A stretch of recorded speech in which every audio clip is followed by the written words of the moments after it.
到目前为止，我们已经了解过太多的空难了。有两架飞机相撞的，有挡风玻璃开裂的，有飞机引擎撞小鸟的，还有起落架失效的，等等等等。人们在这几十年的时间里面总结出了各种飞机失事的原因，并尽可能的改进。但就算到了今天，我们都不能肯定飞机能有100%的安全性。如果还能想出一种另类的空难形式的话，各位觉得还有什么是有可能发生的呢？可以在弹幕里面留言。那今天咱们要讲的这起空难，规模不算很大，但足够另类。两架飞机相撞，它们竟然卡住了。你没有听错，就像叠罗汉一样捆绑在了一起。此时飞行员面临两难的抉择，如果全部跳伞，那飞机失控坠毁，很有可能会伤及无辜的人群；如果控制他们，那飞行员就会面临九死一生的局面。到最后，他究竟做出了什么选择呢？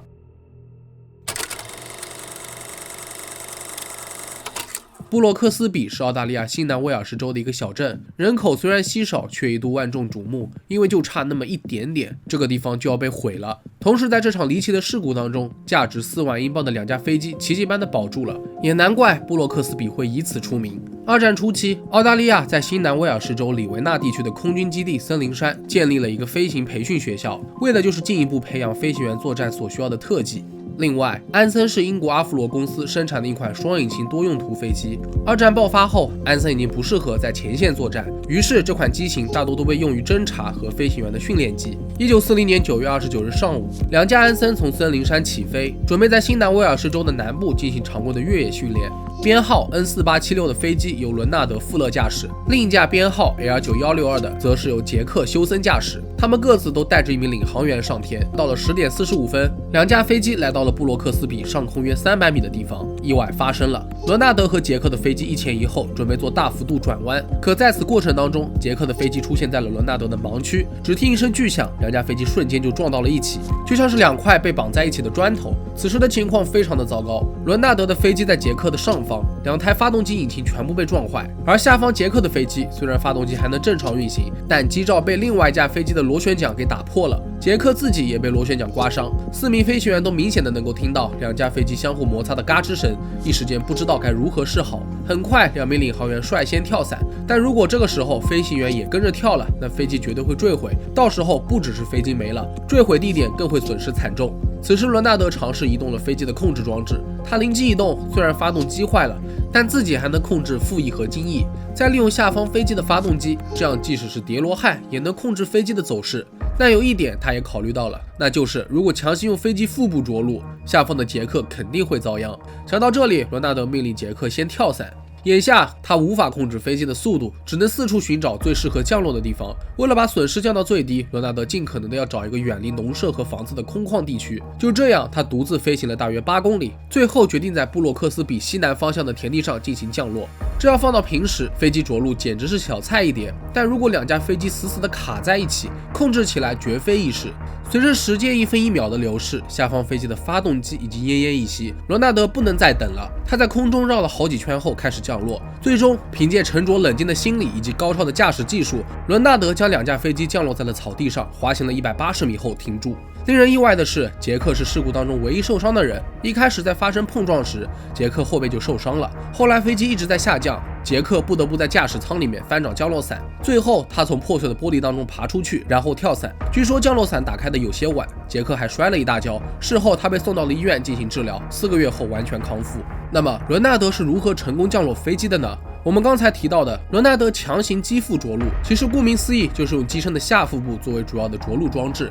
在正常情况下，飞机要使用起落架才能着陆，但假如出现起落架故障或者飞行员忘记放下起落架等意外情况，那飞机就不得不用机腹着陆了。这种硬着陆的方式在现实生活当中算是无奈之举了，因为在此过程当中，飞机会剧烈的撞击地面，可能会导致翻转，再因为一路摩擦，温度过高又可能引起爆炸解体，所以飞行员必须要控制的相当精准。假如当天的风速不利，能见度低，又或者飞机有其他意外损坏的情况，任何一个因素都能影响机腹着陆，一不小心就会机毁人亡。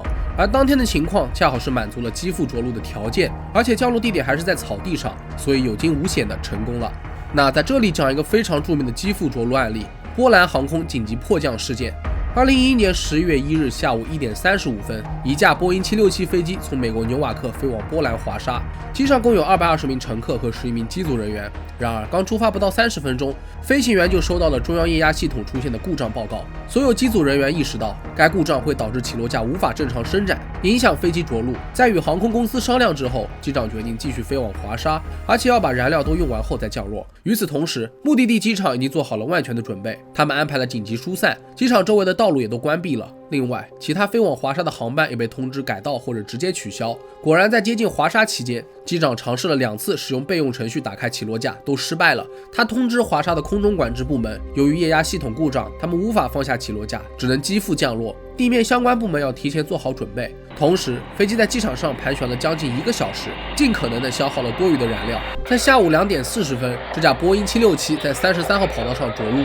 不过，由于右侧发动机接触跑道表面后起火，飞机一路偏向中心线右侧，一时间火光四射，场面十分惊险。在飞机停下后，机长迅速关闭发动机。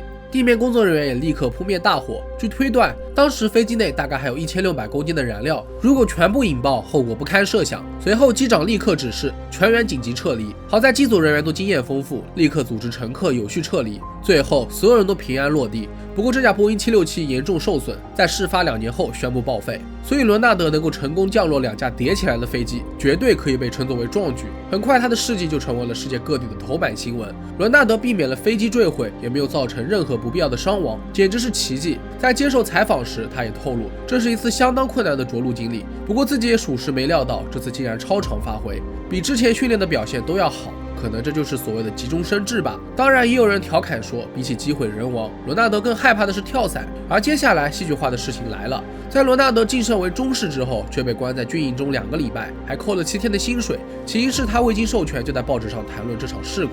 1940年10月，伦纳德正式从飞行训练学校毕业，因为他在极其困难的条件下降落并保住了2架安森飞机，为此还获得了澳大利亚航空委员会的表彰。后来他还去了中东服役，然后又在澳大利亚皇家空军服役。由于飞行技术出色，有勇有谋，伦纳德还在巴勒莫上空的行动当中获得了杰出飞行奖章。1942年3月，伦纳德回到澳大利亚，成为了一名飞行军官，事业一路风生水起。然而，曾经大难不死，化险为夷，但他并没有走向一个圆满的结局。1944年3月18日，他在骑自行车的时候被一辆公交车撞倒，不幸离开了人世。这不仅令人唏嘘，对于他来说，到底什么交通工具才是最致命的呢？那好了，本期视频到这里就结束了。如果觉得视频做得还不错的话，也别忘了点赞、收藏和投币。